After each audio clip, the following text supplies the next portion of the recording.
భావ తీవ్రత ఉంది గనుకే 2018లో పోరాట యాత్ర చేశాం.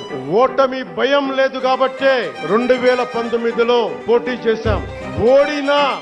ఓడినా అడుగు ముందుకే వేశాం. మనం నిలబడ్డాం, పార్టీని నిలబెట్టాం. మనం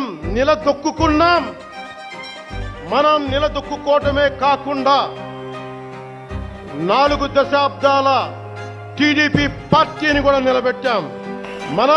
మనం ఓడినప్పుడు 2019లో మీసాలు మెలేశారు, చప్పలు చరిచారు, తొడలుగొట్టారు, మన ఆడపడుచుల్ని అవమానించారు, ప్రజల్ని నిరంతరం హింసించారు.